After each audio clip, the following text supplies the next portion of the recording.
friends, welcome in my class. Now today we are going to start chapter number 3 and this is new chapter linear regression. Okay, first of हमने complete किया chapter 1, 2. chapter 1 में क्या था? Simply एक data आपको provide है और वो डेटा के अकॉर्डिंग ईयर वाइज ओके उसको हम कंपेयर ईयर के वाइज हमने कंपेयर किया कि उसमें इंक्रीज हुआ या डिक्रीज हुआ. Okay, then second chapter correlation के थ्रू हमने दो वेरिएबल्स आपको गिवन थे, दो वेरिएशन को आपने कंपेयर किया कि वेरिएशन में क्या चेंजेस आया. अगर एक वेरिएशन इंक्रीज हो रहा है और दूसरा भी इंक्रीज हो रहा है it means positive relation, and अगर अपोजिट डायरेक्शन में दोनों मूव कर रहे हैं it means negative relation. Okay, तो फर्स्ट चैप्टर में सिर्फ आपने वेरिएबल्स फाइंड आउट किए, सेकंड में आपने changes it means correlation find out किया. Now regression it means what कि आपने अभी तक दो वेरिएबल्स में आपने फाइंड आउट किया कि रिलेशन है. ओके, नेगेटिव है और पॉजिटिव है, बट कितना पॉजिटिव है कितना नेगेटिव है और उस पर इफेक्ट क्या कर रहा है वो थर्ड चैप्टर में हम सीखेंगे. ठीक है, सपोज एक वेरिएबल उसमें चेंजेस आ रहा है और उसके कारण दूसरा वेरिएबल उसमें भी चेंजेस आ रहा है, that is called independent variable and second one is dependent variable. Okay, first one जिसके कारण दूसरे पे चेंजेस आ रहा है दैट इज इंडिपेंडेंट वेरिएबल और जिस पे चेंजेस आ रहा है that is called dependent variable. ठीक है, यहाँ पे इस चैप्टर में y always dependent variable and x is independent variable. Okay, so this is formula for whole chapter. Y equal to a plus bx. Okay, y क्या है dependent variable और x आपको सब में गिवन है, उसी के थ्रू आपको फाइंड आउट करना है कि अगर x में इतना चेंजेस आया तो y में कितना चेंजेस आएगा. ठीक है, इसमें भी लास्ट चैप्टर में जैसे सेकंड चैप्टर में आपने कंप्लीट किया था कि अगर आपके x बार एंड y बार अगर इंटीजर है तो उसके लिए फॉर्मूला अलग है, डेसिमल है तो उसके लिए फॉर्मूला अलग है, और अगर x बार और y बार उनकी वैल्यूज लार्ज है ओके तो उनके लिए भी फॉर्मूला अलग है जिसको हमने UV से डिनोट किया था.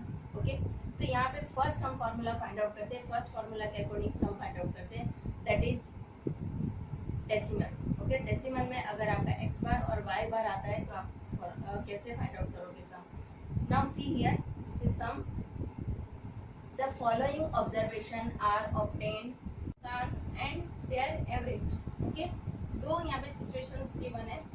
Annual maintenance cost of a specific model of car of a particular company if x equal to 10 years. Okay, यहाँ पे x गिवन है, x it means independent variable आपको गिवन है और उसके अकॉर्डिंग y जो डिपेंडेंट है उसमें क्या चेंजेस आएगा.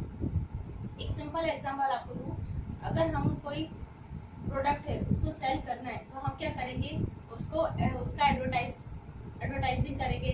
ओके, मैनेजर रखेंगे, मैनेजर हायर करेंगे, तो जितना एडवर्टाइजिंग करेंगे जितना प्रमोशन करेंगे उतना हमारा सेलिंग क्या होगा इंक्रीज होगा.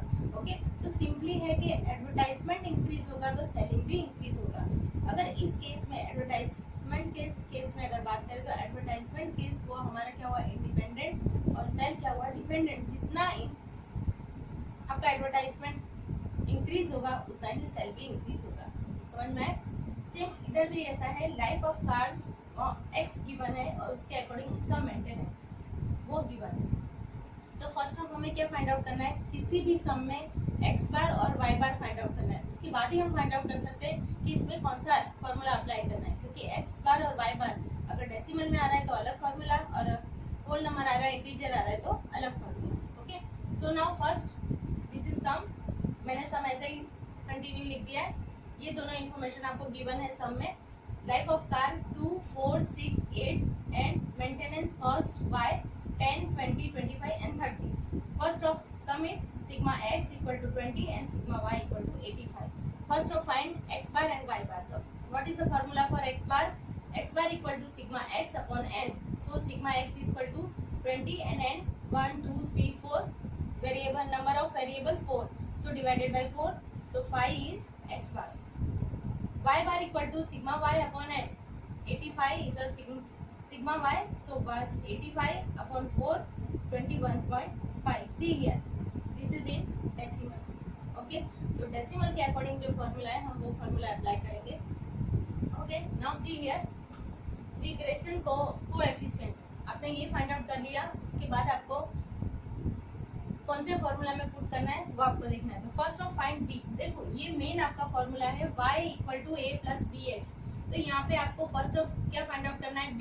उसके बाद क्या फाइंड आउट हम करेंगे, a, और लास्ट में y फाइंड आउट करेंगे। ठीक है, तो फर्स्ट ऑफ हम b फाइंड आउट करते हैं। तो b फाइंड आउट करने का फॉर्मूला है b equal to n, last chapter में क्या था वही फॉर्मूला है, n sigma x Y minus sigma X into sigma Y upon n sigma x square minus sigma X whole square. Okay, ये formula apply करेंगे। उससे पहले हम x और y फाइंड आउट कर लेते हैं। आपने देख लिया कि हमें डेसिमल के अकॉर्डिंग ये फॉर्मूला फाइंड आउट करना है। तो इसमें हमें क्या क्या चाहिए, sigma x Y, sigma X और सिग्मा वाई हमने फाइंड आउट कर लिया। देन सिग्मा एक्स स्क्वायर, और सिग्मा एक्स तो हमारे पास है उसका होल स्क्वायर। इट मींस ये और ये हमें फाइंड आउट करना है। ओके, तो उसका कॉलम बना लेते हैं X Y and X square.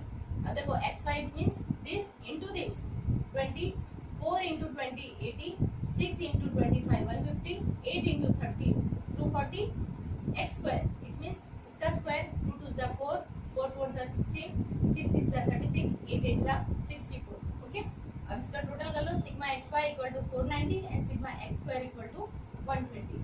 अब इस फॉर्मूला में पुट करते हैं n it means number of variables 4, sigma xy is 490, so write down here 490, sigma x it means 20 and sigma y it means 85, so 20 into 85 upon again n 4 variables, sigma x square 120, so 120 minus sigma x whole square, sigma x upon 20 again 20, so 20 whole square। उसको short out करते हैं, 4 into 490 so 1960 and 20 into 85 so 1700 upon 4 into 120 480 and 20 whole square 400। okay, now 260 1960 minus 1700 so 260 and 480 minus 400 so 80। now b is 3.25। आपने b find out कर लिया इसमें। Okay, अब क्या हमें चाहिए, a। So find a, putting the value of x bar and y bar and b। इसमें हमें क्या करना है, a x bar y bar और b की जो वैल्यूज है वो रखनी है। ठीक है, so a equal to y bar minus b x। तो y bar की वैल्यू कितनी है हमने यहाँ फाइंड आउट किया है, see here 21.25, so 21.25 minus b की वैल्यू अभी हमने फाइंड आउट की, see here 3.25, so 3.25 into x bar की वैल्यू कितनी है 5, so 5।